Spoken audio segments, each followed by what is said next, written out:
grandfather, I believe, was grandmother's side. Yeah. from his grandmother's side had some royal lineage. Yeah, Yes. very aristocratic.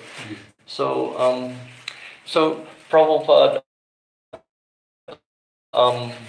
gave him to go to Bangladesh to preach. And there's a funny story about that actually.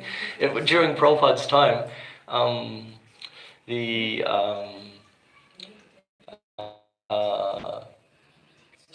somehow Prabhupada. Oh, that's right. There was some opportunity to like take over it too, because a temple owner in Bangladesh wanted to give it to ISKCON, I believe, or something like this.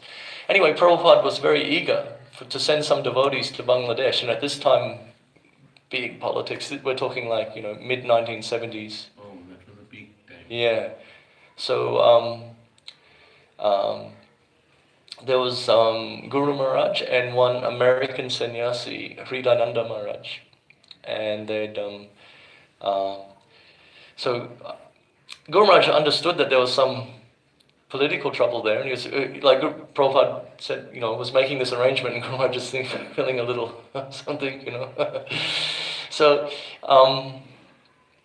anyway, because it was his guru, he thought I'll follow what he says, So they went to Calcutta to get the visa, the Bangladesh visa, and they were so eager, like Prabhupada, that when they came back to Mayapur with the visa, because they were coming back to Mayapur, and Prabhupada was sitting on the Vyasasan for Guru Puja, and he called them over in the middle of, while they're doing Guru Puja. Prabhupada was that eager to hear the news of how's this visa going. He was that much eager for preaching in Bangladesh. And Hridayananda Maharaj said, yes, we got it. But there was one of Prabhupada's associates who was a newspaper man. He's a very, very famous, I can't think of his name. He was like very much connected to the media in Calcutta, like newspapers, news. And he informed Prabhupada, he said, it's a very, very bad time to go because, this and that. And Prabhupada heard this from him, and then he said, okay, don't go just yet then. Guru Maharaj is saying, he's thinking, because he was like Indian body, you go to the border, you could... Yeah, because at that time, that was around the time of Bangladesh was going through that independence. Sorting out their political thing, yeah. So, but nevertheless, Prabhupada gave him that instruction to go to Bangladesh. Mm-hmm. So I think during the 80s, Guru Maharaj did go to Bangladesh, a little after, but still the political thing was a bit heavy, and they actually gave him one red stamp, I guess, in his passport, because he was preaching, and they understood he was preaching in Bangladesh, and they didn't want this at that time. So for that reason, Guru Maharaj had to put this whole Bangladesh instruction, preaching on hold for a bit, because he wanted that, things to cool down a bit before he'd go back to... Now, of course, he's going to Bangladesh. Yeah. But the fortune for me, out of that situation, was because Guru Maharaj didn't go to Bangladesh for the political reasons. He was traveling to other places, like Australia. So you got to meet him there. So this was like the late 90s, just like a year after I joined, actually, was the first time that I got to see Guru Maharaj. And at that time, Guru Maharaj was visiting Australia like every year, like from 96 actually, 95 even, I think, through to about 2004, I think he was visiting Australia every year. But sorry. I had heard that in Australia also they have which is dedicated to ISKCON, where the people, like all the parents and children, all of them are like. They have this entire community. That's like a New Govardhan is like that? I guess so. Yeah, they have like their own school there, which is government recognized school, and it's all like taught by... It's actually so attractive that actually even non-devotee kids are getting sent to the school. Okay. Because even though it's taught by devotees and it's got this Krishna conscious sort of curriculum, superimposed to the regular curriculum. And they're always coming to the temple on festival days and things like this. Because the temple is it's like all one enclosed thing like this. Because I saw a video of it. I was browsing the YouTube. Oh, yeah. I saw that. It's a beautiful, and now, children, when they grow up, they've gone out of the place and like worked in cities and also, but it's like a big holiday for them when they come back and be back in their own communities. The whole place is like there's when you said where I'm from, there's actually I just say Gold Coast because actually there's a place which nobody can pronounce called Murwillumbah, which is the nearest town to the New Govardhan. So that whole Murwillumbah area, there's so many devotees there. Huh?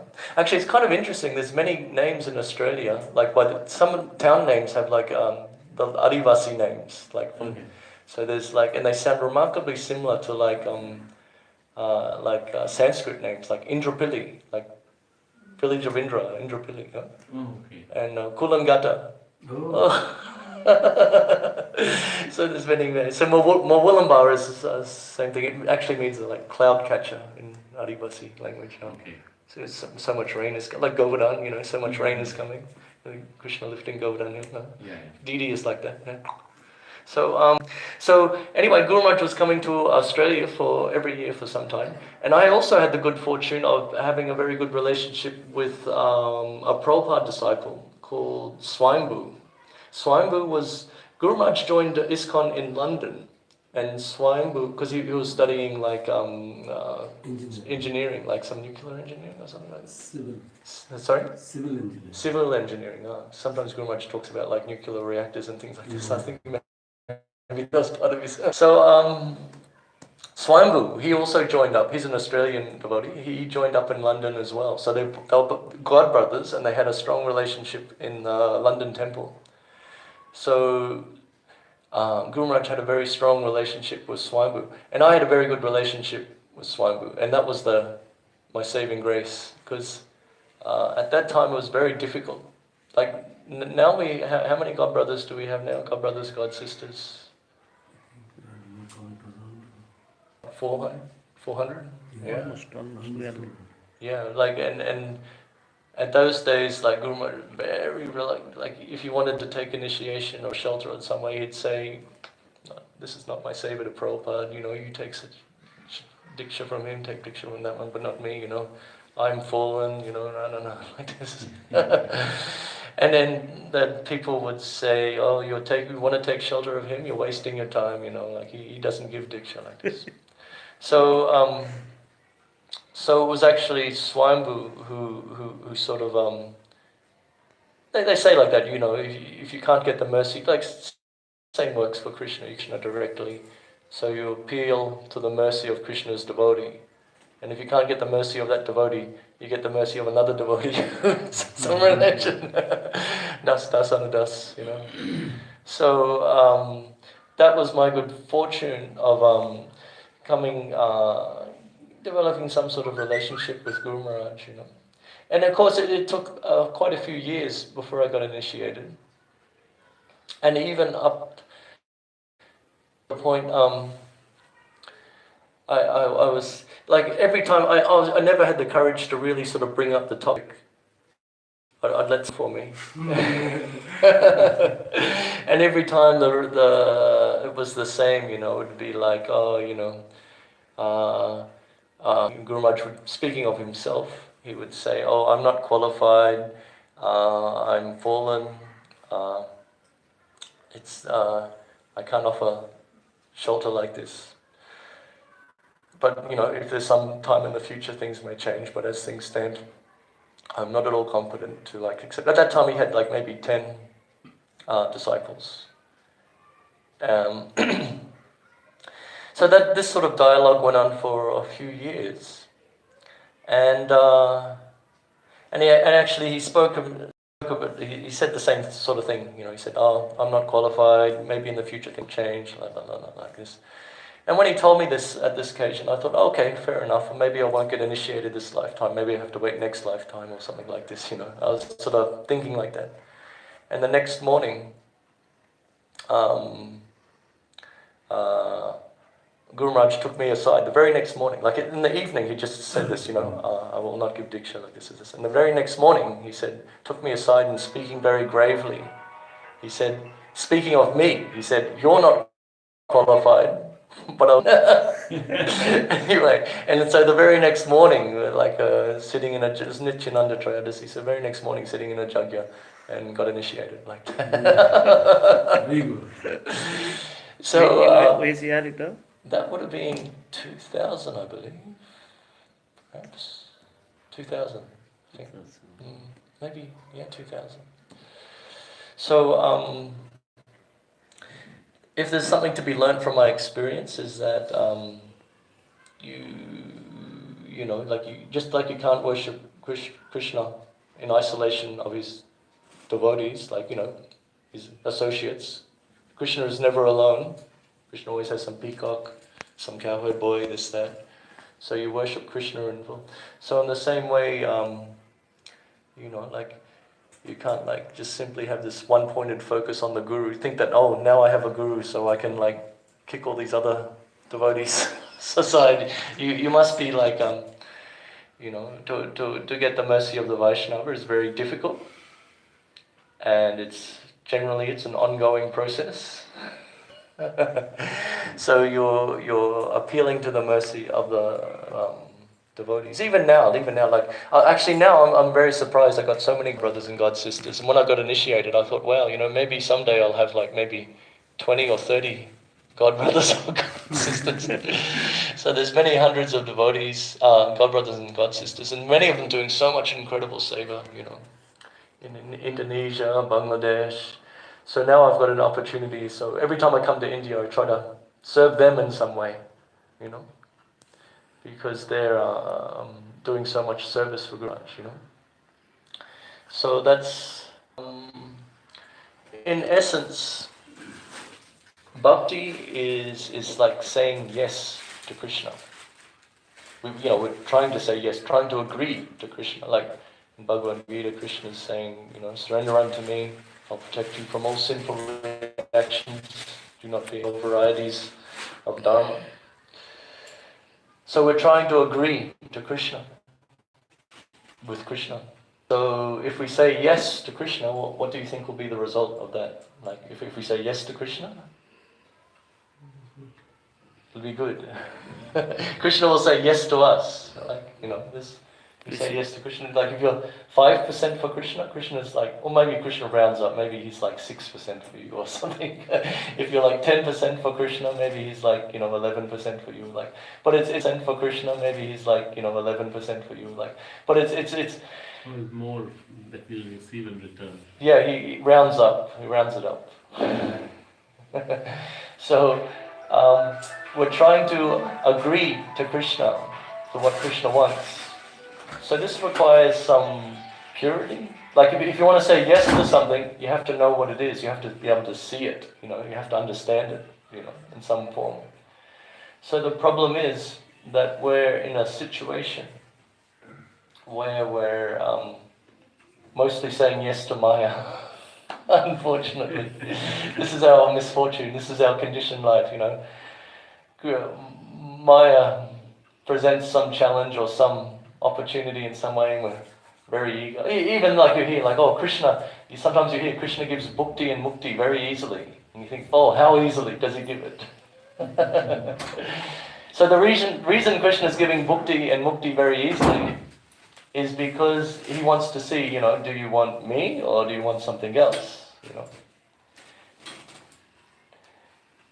Of course, if you get Krishna, like, you know, bhukti and mukti, they describe them that they're like the puddle of like a little calf, put some hoof print in the mud, and in the mud there's a little bit of water.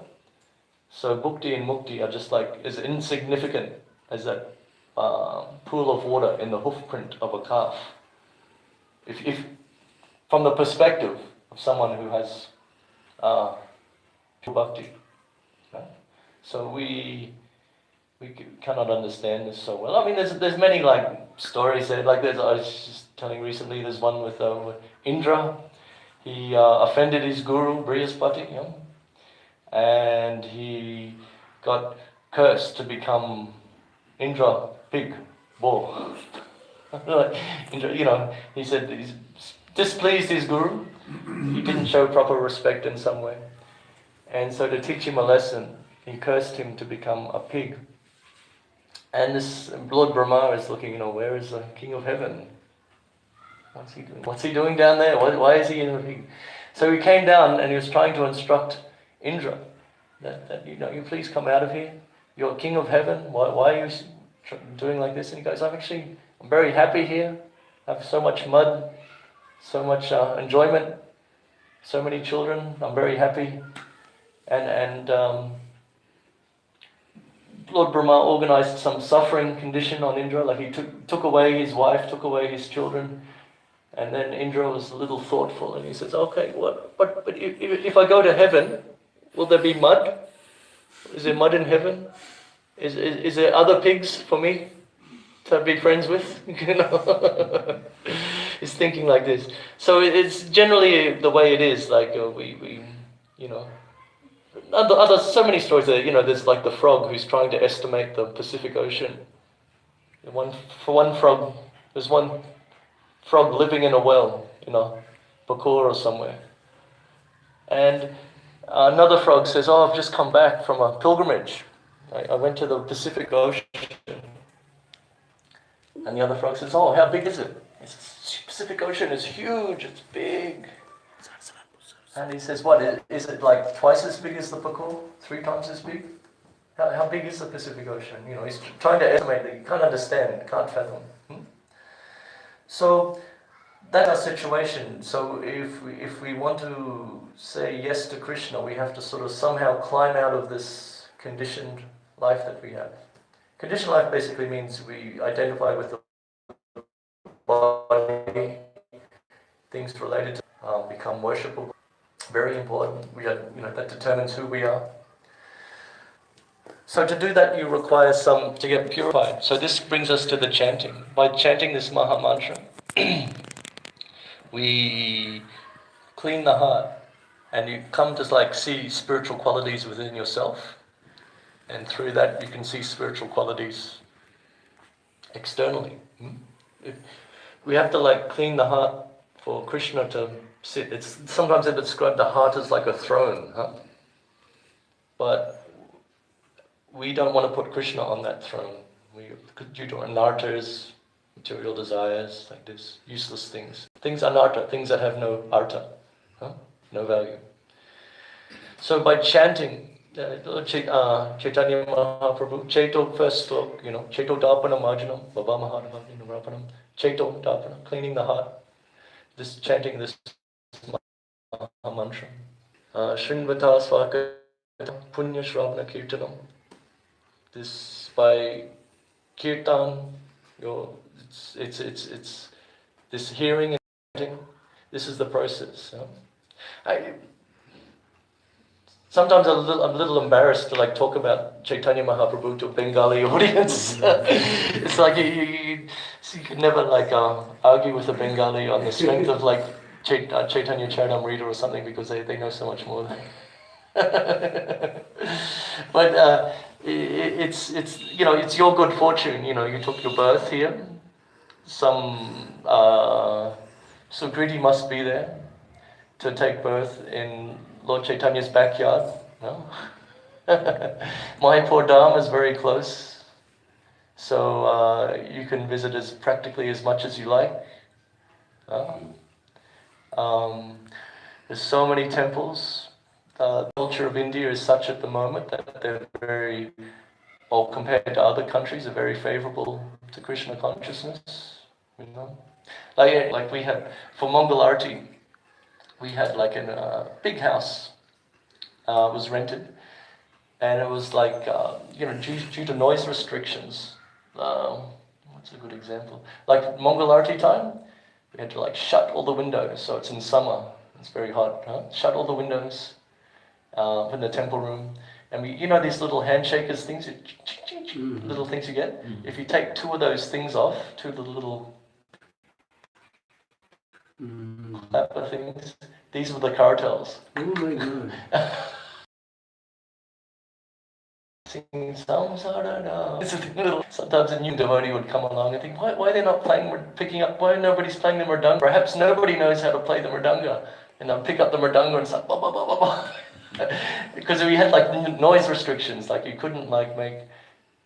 Even smoke fire, because that you have to, smoke detectors are there on top, you have to actually cover it up and on. Yeah, like any fire jug, or when we have like a big feast and suddenly like the Indian community, 500 people from the Indian community want to park their cars in the street, and there's so much. Anyway, just the headaches you get. I mean, just simply trying to perform Krishna conscious act outside India, it's incredible, What to speak of in places like like very heavy government, this, that, like there's in Russia in the early 1990s, I believe, like they were putting devotees in jail, putting them in psychiatric wards, giving them like antipsychotic medication simply because they're chanting, like this, and then suffering so much. There's one book called, what is it called? Salted Bread. And it's a story of like how some devotees, just simply because they were devotees, they got put in some jail, and it's called salted bread because they're in like a prison or mental institution or something, and because everything that they're serving, the only thing that was vegetarian was the bread, so they're just eating bread like this, and it's very difficult to eat bread because it's dry, so they put salt on the bread so the saliva comes in the mouth and you can digest it a bit easily. So and they made like japa mala out of bread. They'd get like, because they had nothing, they'd get like some like bread, roll it up into a little ball, and like make some mala out of bread. Like the bread dries, it goes a bit hard. And chanting on this, so much difficulty. So much difficulty. Actually, in India, we take it for granted. We have so much opportunity to do Krishna consciousness. We have so much opportunity to do japa. We take it for granted. Like if you hear all these stories from across the globe, how much difficulty, even to play a kartal is so difficult. Like you were saying. Even like public harinam. Yeah. Like if you like you're talking about like how they give fines. Like Australia's a bit bureaucrat heavy in some ways. A bit over governed. They've got like, anyway, I won't go on. But they've got like you're doing a harinam, and they say, oh, where's your busker's license? And they say, well, we're not busking, we're not collecting money, and it's a matter, that's what we are classifying you as. So if you don't have a busker's license, is your fine. Okay, so sorry, I don't know about this the particular license. So can you talk about that? It's just like in particular, not everywhere, but in like the places we want to do harinam where people are, right? And people are where the shops, the commercial districts. So like say in, maybe not so much in Perth. Well, they have that area called CBD, they call that central business district. Yeah, and maybe there are different arrangements in different cities, but in Brisbane, there's the main mall is, the central CBD is like Queen Street Mall. Okay. So if you want to, you cannot do a harinam in Queen Street Mall, which is practically the only place in Brisbane you'd want to do a harinam, unless you want to like liberate the buildings or something, you've been to Australia, like all the empty streets, yeah? It's not like India where people are walking here, there, everywhere. You can just like drive around and you think, well, is anyone living here? Yeah, in fact, I remember since you said that, this is only that maybe I guess a 4-5 kilometer area, which was, I was actually staying in that CBD area only. So that 5-6 square kilometer area was all that was really populated. You go cross that and you can actually walk and cross that area, and then you find nobody around. We used to only find sometimes when we used to walk out of that area, we used to find only a couple of those aboriginal chaps used to come out and all. It's not a very happy situation. You want to look elsewhere. Yeah. It's like sometimes you get in trouble sometimes like that. Yeah. But it's actually it's interesting, like with this topic of Sukriti. Sukriti, of course, we know it means it's like activities you perform which grant some benefit later on. And sometimes the Sukriti can be performed knowingly, or sometimes it can be performed unknowingly. So you're doing some act which grants some benefit later on. So in terms of like karma Sukriti, it means you get an opportunity for sense enjoyment. So perhaps by karma Sukriti, you could take birth in Australia. And then there's like Gyan Sukriti, which Gyan culminates in an idea of liberation or simply being knowledgeable, things. So by Gyan Sukriti, you get the opportunity to sort of be disengaged from material affairs and be a Gyani, like this, something. But bhakti, if you want to talk about Sukriti in terms of bhakti, you don't actually get Krishna consciousness by bhakti Sukriti. It's explained in this book. There's one book, Madhurya Kadambini, by Vishwanath Chakravarti Thakur. He's practically just after Lord Chaitanya left, he wrote this little book. It's only not very big, but it's all about this bhakti, the path of bhakti. And he's explaining that by bhakti, if you want to talk about Sukriti in terms of bhakti, you don't get Krishna consciousness. You get the opportunity to associate with Vaishnavas. So that's what you get. That's what you get in India. So like, Krishna is not going to like beat you with a stick to get you to love him or pursue bhakti. He just simply gives you the opportunity to associate with Vaishnavas. And through the association of Vaishnavas, the heart can get purified and you can follow your own spontaneous enthusiasm in devotional service. That's how it works, So that's how it works. I mean, you could talk about bhakti being a very palatable preparation. Something. What's a very nice thing people like to eat in West Bengal? Samosa. Samosa, huh? Like very, very tasty, like Samosa muri or Gulab gulab jamun. So imagine all these things, all these things on a plate, huh? So the taste is there. So the plate can be like banana leaf. The plate can be like India is like the Lord presenting bhakti on a gold plate. It's like very easy. Like it's all there. It's very attractive. All easy things. But the same preparation you could get in Australia. You could still pursue bhakti in Australia, but it's maybe on piece of cardboard or something like this.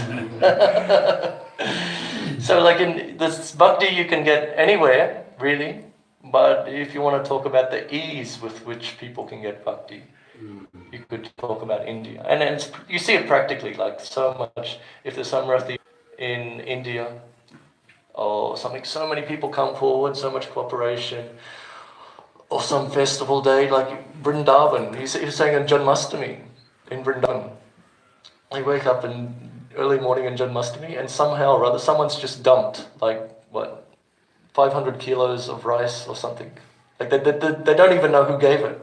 Someone's just like someone's just came along and gave like rice or suji or something like this and just like thrown it there on the Uldan sacks in the temple. Huh? They don't even know. People are like so. This enthusiasm is there, they know Janmashtami. And if someone's like, say, like some temple, like in Mayapur, they throw the garland out from the deity and everyone's looking for the garland, huh? Like there's so much enthusiasm there. Sometimes we try the same experience in Australia. We try to like test the enthusiasm of the people in Australia. We throw the garland of the deity or something, and they on the floor. So there's a certain sort of social thing you have here, which is as it stands at the moment, it's still functioning. Like of course India is changing. Mataji, you must have seen so much change in your life, huh? From India, like the way things have changed in society, And so India is changing, but it's still as it still stands, it's still an incredibly remarkable place to pursue spiritual life. And it's not like, you have to make some radical change to your like social outlook or thing. Like many times I give class to people in India and I say, can anyone remember a time when they did not know who Krishna was? It's like, no, I don't know. Just because I guess that comes with, since the moment of somebody is born, she's initiated into the process right from day one. Yeah, Yeah. Basically, daily and pray. My child obviously sees and learns imbibes. That's my common. Yeah. I guess the same thing happens in Australia. I guess they used to go to the churches on Sundays. So I guess. Yeah, but the thing is that people don't actually have this. I mean, Christianity is a bit complicated because it has a complicated history. A lot of people are actually rejecting Christianity simply in favor of like nothing. Yeah. Or also like in a wealthy country where there's like so much arrangement for living nicely and sort of easygoing life. There's the impetus to pursue spiritual life is lost. I understand that. That makes perfect sense because that's how I mean. Basically, I guess here people who are like quite rich, their children will find it slightly more difficult or less easy. I use the word less easy as compared to somebody who is come from a middle class family. He or she will have their needs, and I guess that's where the entire thing starts. And then once after a period of time, you like decided, okay, needs is not the only thing that you really need. You have to go beyond. That's how we slowly initiate. I'm talking completely about myself. I mean, if I look at myself, it starts with a certain amount of need for something. I mean, some material thing, and over a period of time, you start initiating yourself that no, this is not just this. I mean, there's a bigger world, the bigger like a bigger thing to achieve, so to say. So slowly you move towards that part. It initially starts there, but then and once you start reading books, also you start realizing that maybe there are things that you're doing currently may not be the most correct ones or the correct path to follow. Maybe there's something much better beyond that. But just simply being here, like there's so many shortcuts. You're already just example. Sometimes a person will receive one book on Krishna consciousness, and they have no devotee association, and they'll read something about offering things to Krishna and taking Krishna prasadam. So they say, the prasadam is the remnants of the Lord. So in English, this word remnant is it means like a very tiny thing. Like suppose you're like eating some rice or something and a little bit falls off your plate on the ground. That you could say, oh, there's some remnants there, like a few grains like this. So they don't know how to offer prasadam. Like there's no explanation given in the book. There's just like this reference. The remnants of the Lord is prasadam, and this is purifying, and if you eat this, you can improve your spiritual life. So with strong faith, but perhaps not much knowledge, sometimes they're cooking, and they think, okay, remnants of the Lord, so I'm cooking for Krishna. It says in the book, you cook for Krishna, okay, thinking of Krishna, cooking for Krishna. So the remnants, so what they do, after they've finished cooking, like some rice or sabji or something, they throw it in the bin, and whatever sticks to the pot, this is the remnants of the Lord. So it's very difficult to have a feast like this, So like this, like there's simple things like offering bhoga to the Lord, like a person may decide to take up Krishna consciousness, and all these activities, they're very easy to adopt, like you don't have to like be taught so many things, Whereas if you come from a different sort of culture, sort of thing, and the whole thing is it's very precarious. Like we may be taking birth here or there this lifetime, but then sooner or later the body will finish, and you'll be following your desires, and you may not be. We may get human birth if we do some pious activities. Krishna will reward that. Like sometimes Prabhupada gives incredible benedictions, like he's saying, like anyone who simply takes a Bhagavad Gita and says this book is very nice, but they don't purchase it. Prabhupada wrote in one, he says that they'll take birth, as they get an opportunity, human birth next life. Just simply taking Bhagavad Gita and saying, oh, this book is very nice, sincerely having some appreciation, but not even purchasing or to speak a reading. So maybe we can get a human birth next life, but it maybe not be in India, it may not be Australia. It may, and if it's somewhere else, you'll be, you take birth in this world, and you say, oh, where am I? You say, and your mother, oh, your name is Jack. Name's Jack. only in this world, material world. Don't worry, you're Australian. Oh, no worries. No. And then in Australia they say this thing, no what? No worries. No worries. No worries. So you can, the moment, even if you get a human birth, there's no guarantee what that's going to lead to, You may get a temporary sort of reprieve, you could get a human form of life, but Kali Yuga, it's a bit of a, what's the word? Chakra. Yeah, like... Spiral or something. Yeah, spiral. People are so socialized around bad habits in so many ways, and it seems to be increasing, So it's basically you should try and take advantage, In this life itself. Yeah, go as much as you're comfortable. One time, when I was studying Krishna consciousness, I was a bit concerned about, because I was like, you're radically changing your life, in Australia. And one devotee who's experienced, he told me that, don't worry, Krishna will not give you more than you can handle. He'll test you, he'll push you a bit, but he won't push you over. Won't push you off the cliff or something. So Krishna won't give us more than we can handle. So we just simply take to Krishna consciousness and try to increase in some way, Sometimes it's said that point of Krishna consciousness that you're sort of comfortable in, even if it's not a perfect stage, that point of Krishna consciousness where you're not really pushing yourself or challenging yourself, they say that's an indication of where you were previously. Spiritual life is eternal. So whatever 10% Krishna consciousness in this life means it's never lost.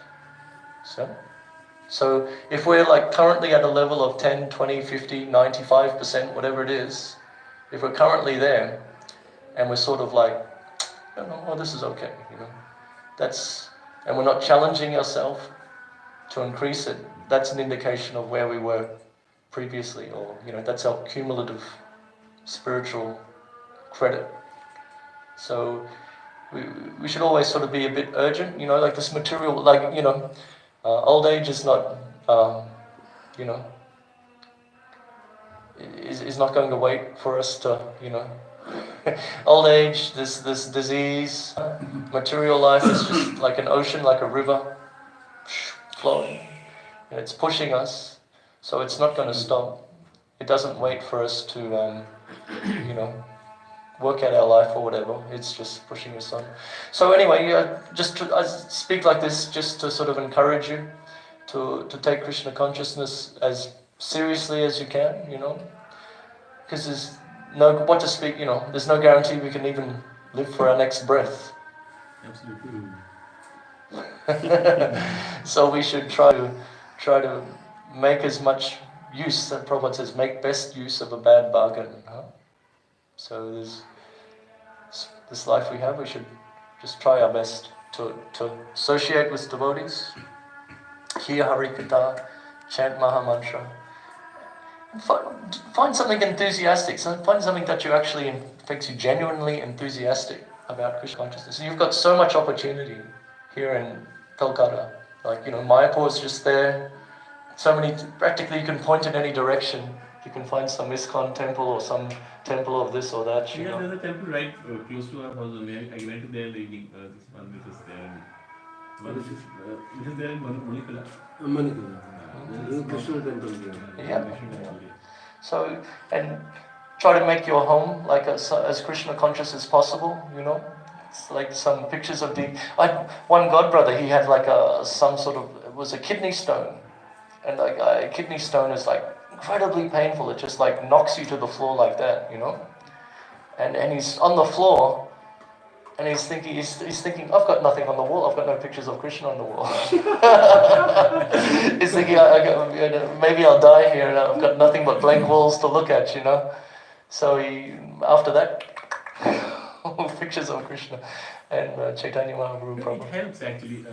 Otherwise, I was reading. I was listening to somebody who was reading who had read a book and he was explaining that, and he was saying that if that this particular lady was actually suffering from cancer, but what she started doing is that she started concentrating on. She thought that there's no way. I mean, I can get out of the pain. So there's no way. So what she moved her mind towards, reading spiritual books and, trying to concentrate on whatever, on everything else except for her disease, and even started, she had always wanted to do some painting and all. So tried to move her mind completely away from that, and it helped.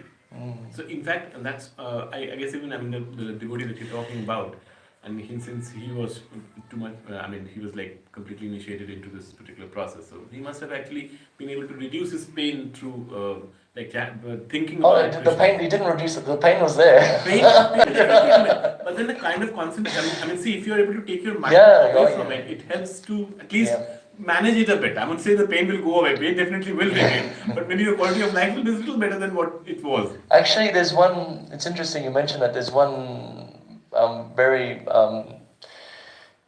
incredible Prabhupada disciple called Bhakti Tirtha Swami, Okay. and he was preaching, like we were talking about, like Russia and this and that. He was doing this like undercover preaching in Russia, and like so many dangerous situations. He's going distributing, doing congregational preaching. Or, if he gets caught, they'll throw him in prison and probably kill him.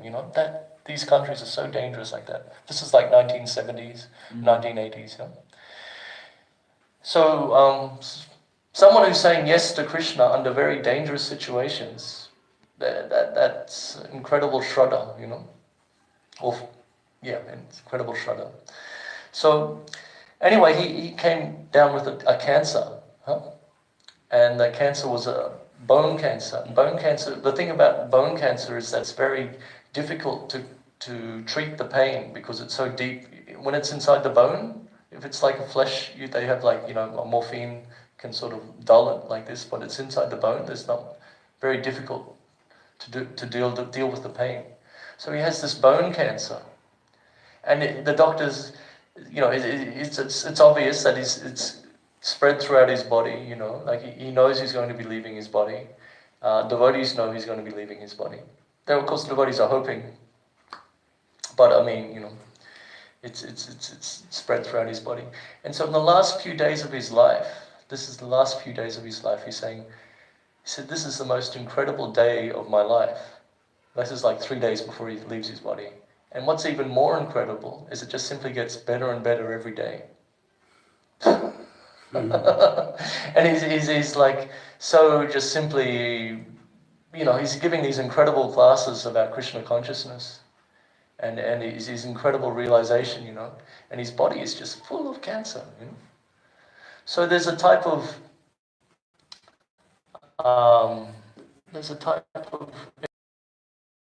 surrender. There's like Krishna Karshini, which is topmost, and then there's a type of begins with Kleshagni, and so what's in Sudu? Shudurlava. Kleshagni. Think about auspiciousness. Yeah. All auspiciousness. All auspiciousness. And then there's a point Sudurlava. No, Sudurlava means very difficult. It sounds similar word. Yeah. But the word I'm trying to think of is there's a stage of surrender, which means a type of pleasure which has no parallel in the material world. Like there's a type of pleasure. They're talking about progressive elevated stages of bhakti. And along the way, mentions that you come to a stage where you experience a type of pleasure which has no parallel in the material world. In other words, this pleasure that you're getting from Krishna or bhakti, cannot be substituted. There's nothing else on that platform, and it's exclusive. And this forms the basis of tivrena, that becomes very focused. Like if you taste something very nice, and if sometimes like these Adivasi tribes, they've never tasted sugar in their life, and they taste some sugar, and it's like, and they've never, and then suddenly, that's there's nothing like it, like nothing like sugar, and so it's a bit like that, like, so there may be things that we can do to take our mind off things, or to be more peaceful, or things like that. But our acharyas tell us that there's an aspect of bhakti which has no parallel. Which this is what makes bhakti exclusive, and it's kind of like there's so many multi-branched activities, gyan, karma, and even bhakti mixed with karma and bhakti mixed with gyan, and they get more focused. And as this one-pointed sort of pleasure, you come to understand this thing I'm not getting from there, and it's sort of, it becomes Brahmananda, what? Brahmananda is there, but actually Brahmananda is even one of the paths. Like there's a point of where even the pleasure of Brahman, like acharyas say this pleasure I get from Brahman is like I don't care for, So I'm not getting pleasure from Brahman. That's a very elevated position. But I'm just like this. We have like an aspect of our philosophy called prayojana, which means even though we're not there, we should actually understand that the actual goal. What is the quality? It's there in the Ramananda Roy in the discussions with Lord Chaitanya. Ramananda Roy is having these discussions, and they're talking about Varnashram, and Lord Chaitanya is saying, no, it's something higher. And they're even talking about bhakti, pleasure of Brahman. No, Lord Chaitanya said, something higher. Talking about bhakti, something higher than, it's more specific, huh? So they're getting incredibly, he's taking all these activities, in his discussions with Ramananda Roy, and they're coming to this very critical point of understanding the topmost platform of bhakti, which I'm certainly not qualified to speak about. So, so we should as I say, don't miss the boat, don't miss the train. I'm sure we have experiences of missing boats and trains and know the feeling. So it's an incredible opportunity. You're here in India. You have some some good fortune. You have some situation. You can get the best of both worlds. So you should try and take advantage. Because anytime situation can change just like that. Body can go, and then everything connected to the body goes, and where will you go? And it's very simple. You don't have to run off to the Himalayas and grow big knotted hair like this. That's there in those discussions. Guru's Ramananda Roy is on Bhagavad Gita. It's also saying discussing that the other process is very difficult. This process of impersonal liberation. You can arrive at bhakti like that, but it's very difficult. Very difficult. Very difficult. Huh? So it's very easy. This is the mercy of Chaitanya Mahaprabhu. This is you don't even have to study another language to read Chaitanya Charitamrita. You don't have to get your head around Bengali words. So much Bengali literature is there, songs of Narottam Das Thakur. These shastras, they're like ocean. So the Bhagavatam was compiled, which is the essence of the Vedas. And our acharyas Narottam Das Thakur, they took these Srimad Bhagavatam and presenting the essence of Srimad Bhagavatam in their bhajans, just for people in general. If you take these bhajans of Narottam Das Thakur, which you can all read very easily, in the Bengali language, he put it in Bengali language for the purpose of appealing to people, in Bengal, yeah. And he travelled up to Manipur, and so anyway, it's a wonderful opportunity. Perhaps I've spoken enough. I find I'm just repeating myself now. It's probably a sign, but so please take the opportunity. It's you have a nice complex. I hear you have a Rath Yatra. Yeah. So this is a nice thing to bring the community together. And it's a wonderful. I've heard other brahmacharis have attended, and I've heard nice reports. Recently, the last one he also attended. Oh, okay. Madhavendra Prabhu was part. He was right on the Rath. We have a very small Rath. It's just we paid 45,000 rupees and made that Rath. Actually, in Indonesia, like Indonesia is like a Muslim country, and they've got like one Hindu province, Bali, huh? Yeah, and they all Muslim influence came through the top and it sort of spread through, but somehow or other the Balinese king sort of fended off the Muslims, and it's to this day it's a Hindu province, like a Hindu island actually. Indonesia has many islands. So by the mercy of Guru Maharaj, they've been, when devotees first went there, they got banned, like it was like Singapore, you know, like couldn't do anything publicly, huh? And then Bhakti Swarup Damodar Swami went there, and he charmed the local politicians because he's a scientist, and he has like so many PhDs, and he was friendly with the Dalai Lama, and he just like totally impressed the Indonesian politicians, and they had this kirtan, and they said, okay, this is very good. And Bhakti Swarup Damodar left his body, and then Guru Maharaj says, okay, we can do Rath Yatras here now, like the Muslim country, huh? So they're doing, I think, what, maybe 40 Rath Yatras a year, huh?